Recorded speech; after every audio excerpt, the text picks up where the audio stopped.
I'm worried about the impact of misinformation, disinformation, malinformation, the impact of all of those information disorders on democracy.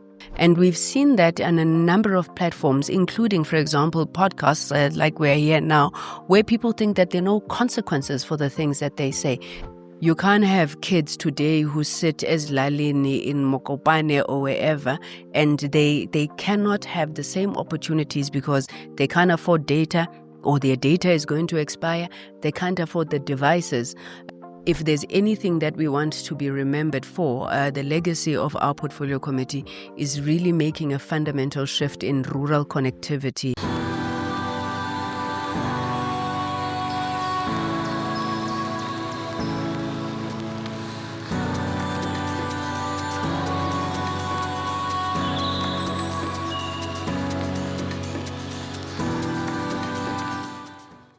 That melodic sound that welcomed us, it's our new sound that introduces us to this brand new space. Welcome to another episode of Gauteng Live, your premier platform where we discuss everything entertainment, the visitor economy, and how it interfaces with the creative economy. And today we are spicing it up. We are pressing the buttons.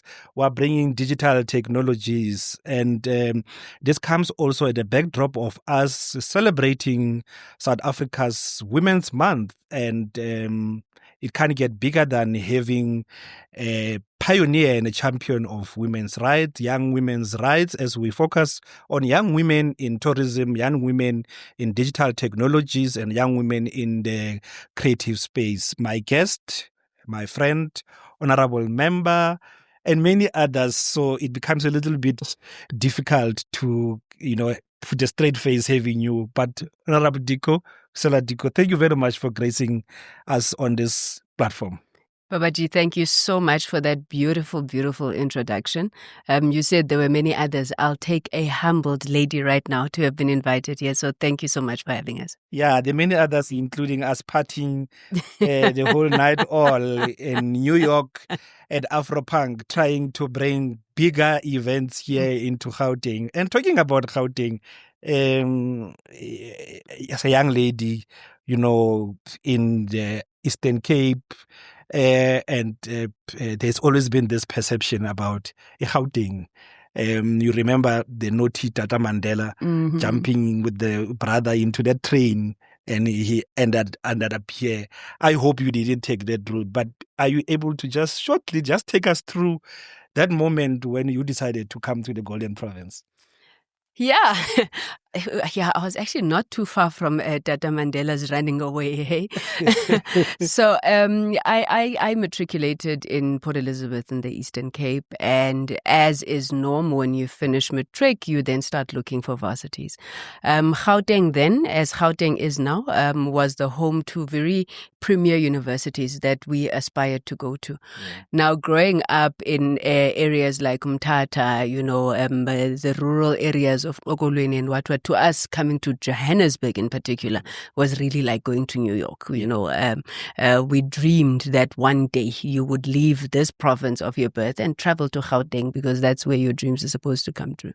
So I arrived here in 1996, I think, exposing my age, to attend the Rand Afrikaanse Universiteit. Yes, it was, as it was called in that time. And I mean, the vibe here, the life here, the culture here, it was, and I think it still remains, it's a very thriving melting pot, of different cultures. All the way up until Standard 9, for example, I'd never met anybody who speaks Sesotho. Yeah. Then we had these two ladies, young girls, who then joined our school coming from Lesotho. Oh, it was the most fascinating thing that we had. Now imagine to arrive here, and you become in the minority. So, it's been quite a journey. So I've been here almost close to 30 years. And I think it's no exaggeration to say I've been bred in Gauteng, if not born. and battered. Because we go through as young persons, we are landing in here, and you land. So and coming from a space where it's almost a unitary space, same language, same experiences, and you land up here in this multicultural environment. Will I be correct to say that also shaped how you looked at the world, how you look at your role also as an activist, and how that shaped how you then interface not just with your community now, with the rest of the region, with the rest of the country, and the rest of the world? Most definitely. Most definitely. I don't think that I would even be half the activist that I am had I not had, I think, the exposure and the shock really of a sense that while we are one people, we are not homogeneous, right? We are not the same. When we confine ourselves to certain spaces, that tends to be the one way of looking at things. Those are the things that we understand, and we take them to be that. But Gauteng, with its different cultures, with its different languages, which is different life views, has taught me a lot. I mean, I remember while at the Rand Afrikaans University, it was a bit difficult for us. I think as one of the first black cohorts of students there, we could not attend classes during the day because the university was still largely Afrikaans, which meant that there had to be something that was called Raukis, who would only start class after 5:30, and during the day you're watching all these Afrikaans speaking kids going to school, and you have to sit in res if you were lucky enough to get into res. But it afforded us an opportunity to meet people from Soweto, to meet people from Tshwane, Pretoria, to meet people from, we had friends from Hillbrow and things like that. And we got to understand that, in terms of what our life is and the struggles that we face, firstly, I think as Africans in particular, we share the same struggles, but then to also understand that even as we interact with those Afrikaner girls and boys who were at school with us at that time, they may not have an appreciation of what we're going through. So the very next year, I did leave Rao and I went to Tekkies. Specialized in these Afrikaans universities. I can see. And I went to the University of Pretoria, where I then joined the ANC Youth League for the first time. We were one of the very first campus branches that was set up. Yeah. And it was there then that we were really able to take forward, I think, the struggles of students in higher education spaces, but also because our mothers were there. They were working as cleaners, some were lecturers, and we again created a vibrant, active student life where all of those issues were brought to the fore. So Gauteng is a place like no other. Fascinating. And your student life and youth activism, and in a space diverse as this, how that shaped you as you now had to move into higher responsibilities, having to sit in decision-making processes, because I was saying the 8 of the main 13 universities are found here in Gauteng, which effectively make the space very youthful. But does that youthfulness translate into who are now making decisions, positions of leadership, and you had a chance to actually be in that position of leadership? This whole cosmopolitan space and the youth and the youthfulness and the vibrancy, how that translated into positions of leadership and influence the type of leadership at that time and the Gauteng we envisioned. I remember coming in late. I got into the province around 2006, so 10 years after you, and already were working with the Gauteng Shared Services that was integrating programs. We were working on the Gautrain projects, the Blue IQ projects, which in nature, those will have required some fresh and youthful ideas.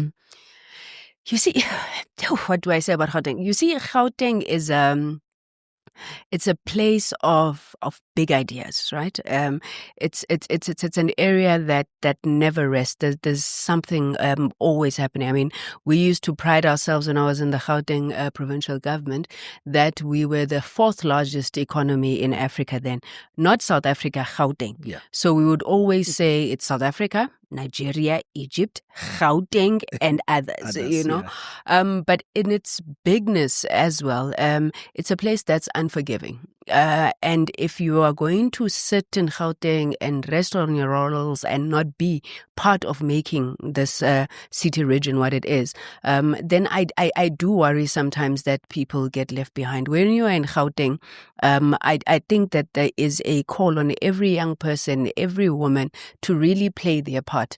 Now, I had an opportunity, for example, today just to go around and reconnect, with the city of Joburg in particular through the tour that you had taken us through. And you realize there's so much that we miss out on in our own little spaces where we are not looking at the full tapestry of Johannesburg in particular. I mean, I was blown away by young people who are animating, who are coding. Some of them were just clapping when this thing started. I'm like, what is that? You know what I mean? Yeah. Because there's so much that we don't know. And I suppose the point of what I'm trying to say is that there's always something to see, something to do, something to learn in Gauteng. And obviously that then translates into what sort of leadership is then required in such a society. Yeah. I will never on any day be accused by anybody of being an ageist. I do think that there's a role for everybody to play. But then when we push, as we have been doing, I think, as this generation of leadership or even younger leadership, we've always spoken about a need for a generational mix, where you bring together young people with fresh ideas and you still harness the wisdom, of those who are a lot more experienced than us in certain spaces.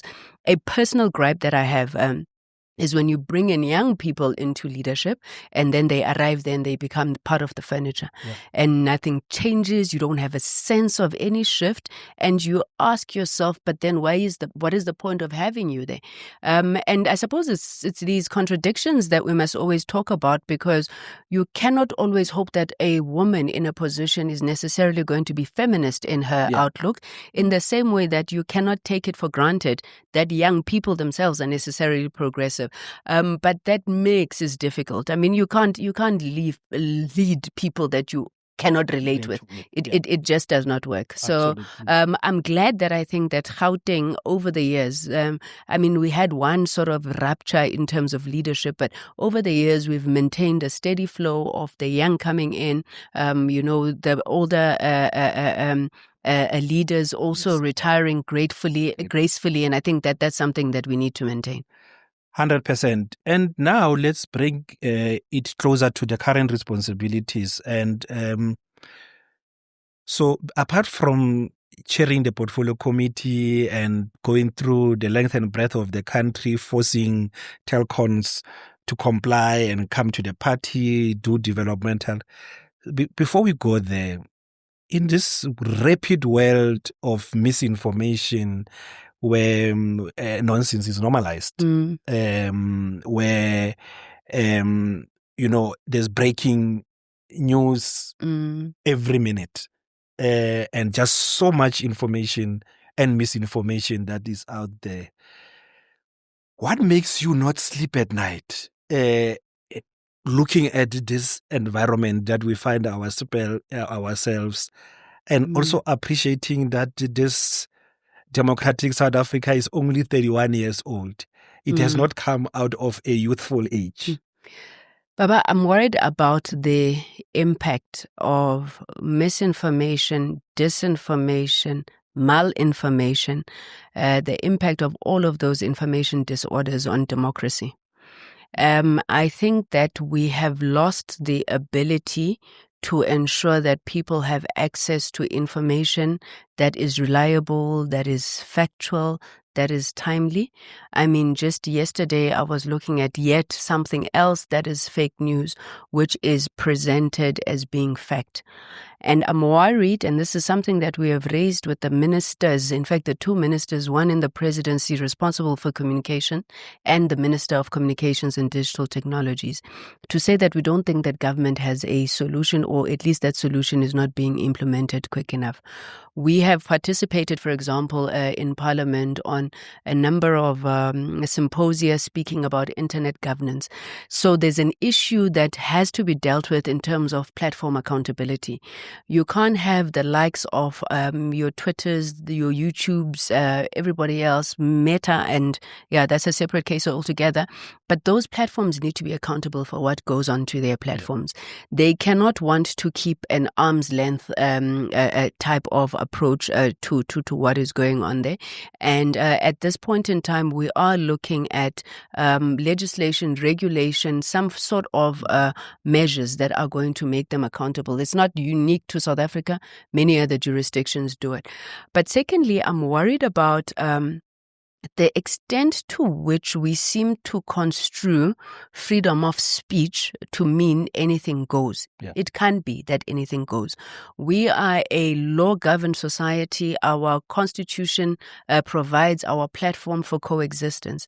And in that constitution, it speaks about the right to freedom of speech, but it also speaks about the right to dignity, to equality. And you cannot have one right superseding the other. And we've seen that on a number of platforms, including, for example, podcasts like we're here now, where people think that there are no consequences for the things that they say, things that are harmful, hurtful to other individuals. And we have raised a discussion around the need to perhaps regulate that space as well. And the common refrain I always get to that is, oh, no, now this government, they want to shut us down. We love creativity. We want South Africans to express themselves. But as they do that, they need to respect the rights of others. Now, we've already seen a number of models of regulation in this country, both co-regulation and self-regulation. You have a press council that has nothing to do with government. It's chaired by a retired judge. The media houses come together, agree on a code of ethics or good practice, similarly with the Broadcasting Complaints Commission of South Africa. So there is work in trying to deal with that. When all else fails, we do need to revert to laws like our cybersecurity laws, which may be tightened for certain criminal conduct that must be dealt with. But at the end of the day, we can't allow a lawless society, and we also can't make it difficult for people who have been wronged to seek justice, because not all of us must have got the money to approach the courts, criminal injuria, defamation cases. So those safeguards need to be created. And how does this also, because we can put laws, we can put many regulations, but how does this dive back to our families, which are nuclear families also? We all complain there's criminals, but as if they are staying in trees and not in our own houses. Hardly you see families exposing the road in their own space. And now with the digital advancement, the last time we checked was a household in South Africa has a minimum of 5 smartphones. Yeah. Apart from other devices. That in itself shows the progress we've made. But there have been, the unintended consequences of actually the platforms and the channels and the tools being available. And you see somebody arrested with thousands and thousands of child pornographic material, which dials down to our own society and our own community. For those that are watching all over, and especially in South Africa, as families, as it starts with us in the families, your message to them? Parenting in the digital world, Baba, is no different from parenting in life as we know it.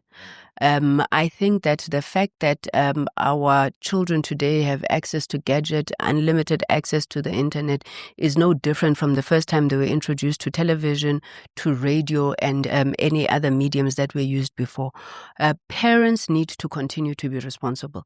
As much as we can expect that society as a whole, government included, will do its best to mitigate these online harms, but the parents need to be responsible. I like your example about how people don't fall from the air, they come from somewhere, you know.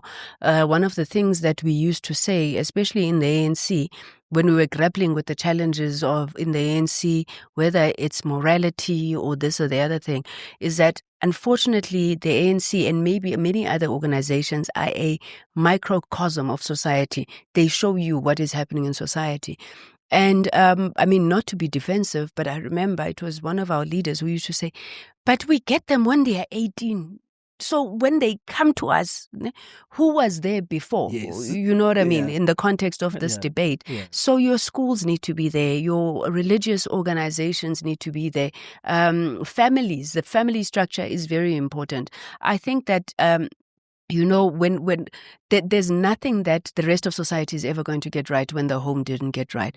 We do understand, obviously, that there's challenges. I mean, parents are busy. They're overwhelmed themselves. And that's why then I think it's important that we support wherever we can.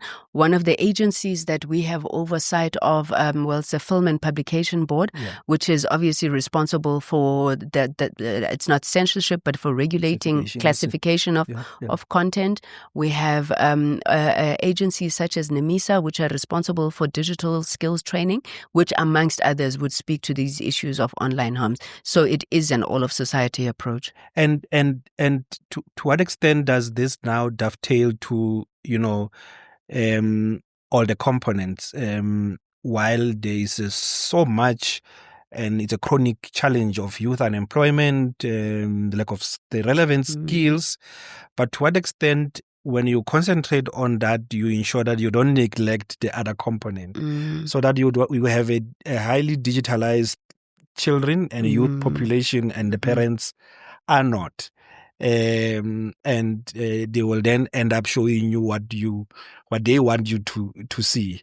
I dream of an environment where, as parents parenting in our home, we're able to do certain things, chores, this homeworks, show and tell, punch it, send it to the electronic board at the school. And at the school, when they open it, they are not worried that it's from one teacher's machine, and they might have been recording other sensory things there that shows up as the kids are in classroom. So a digitally connected space that appreciate the environment, that they are all this. But how do we then bridge that divide? I grew up in a space where there used to be this thing called night school. And night school was for the elders. But I don't think we have night schools anymore. So how do we get our parents, you know, to be able to get in? But now it's young parents, so that this digital ecosystem is actually used for the benefit of what is it, and you are able to actually appreciate the integration that digital gives you. Yeah, I know there are some people who call themselves BBT, born before technology. Yes, you know?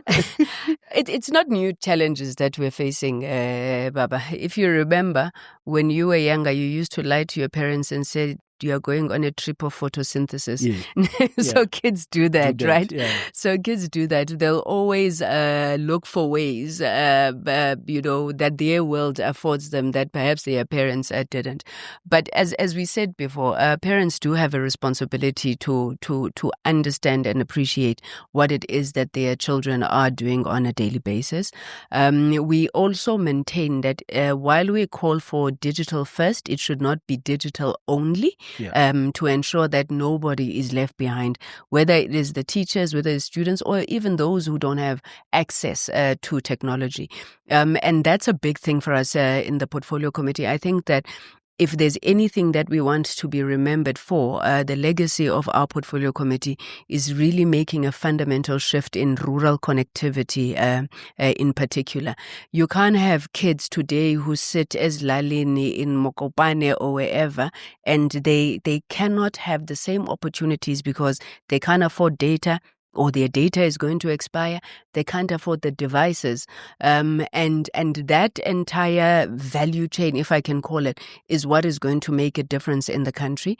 And we're hoping that by doing that, then we're open up opportunities not only for education, but also for entrepreneurship. Right. You know, where a young person in Lusikisiki is able to sit there, like we saw when we went there recently.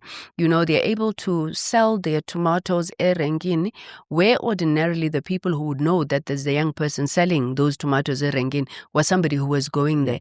But now because he's got access to technology, he can post it on Facebook, then other people in the town know that there's an entrepreneur there. So that's how we are looking at this and hoping to take it forward.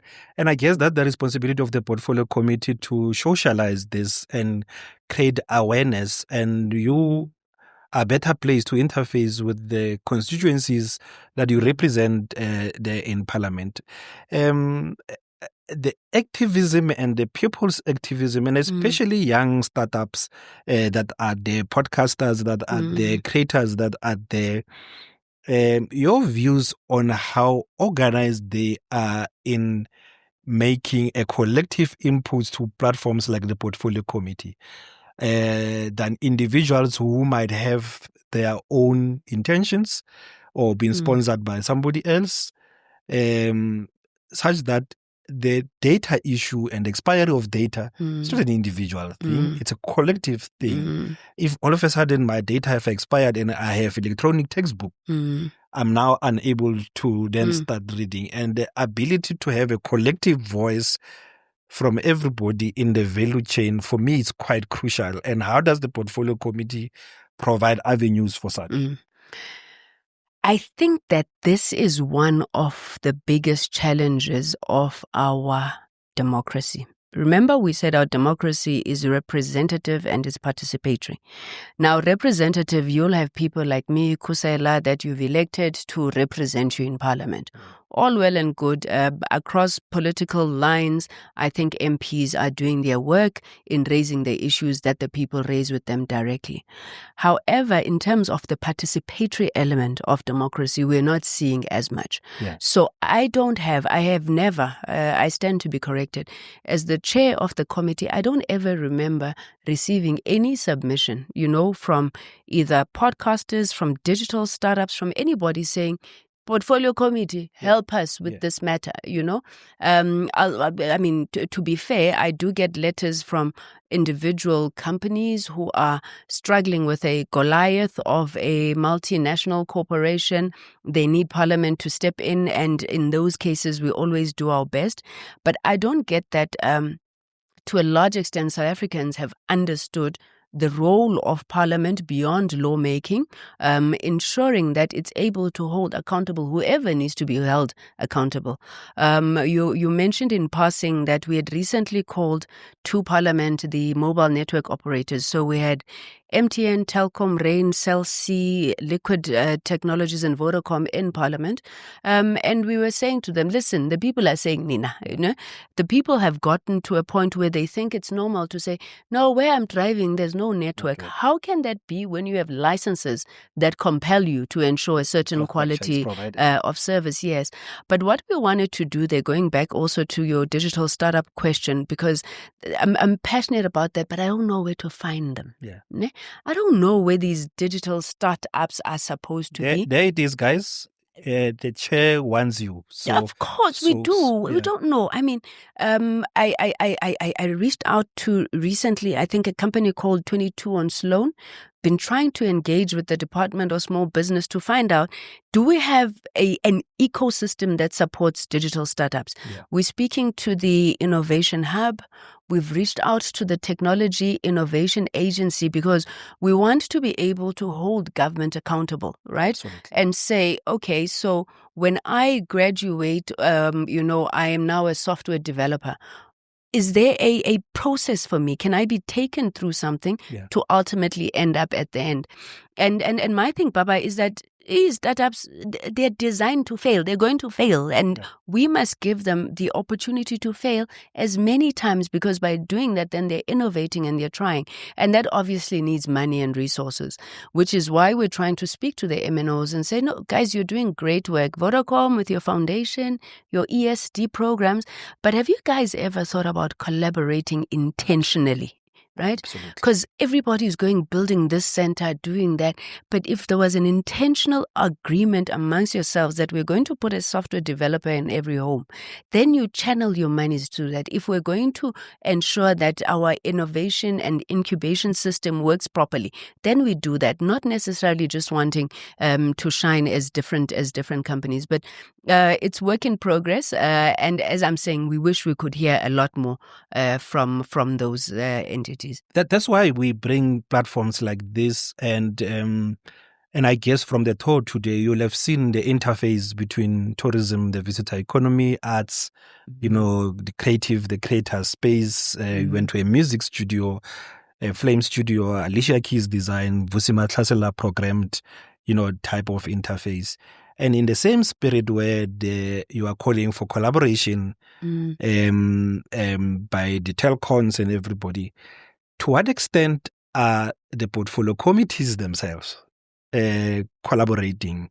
And I'm a marketer myself. I'm a sucker for partner marketing because we are able to bring different capabilities. But you are also to have another one that looks at the blind spots, because you can't always be correct. Somebody must be able to say. So am I too far envisioning a communications and digital technologies committee that interface with the tourism portfolio committee and the creative sector or arts and culture committee and a sports community? I always say, so there's the executive, there's the judiciary, there's the legislative, and there's the fourth estate, which is the media, and the fifth estate is the sports entertainment sector.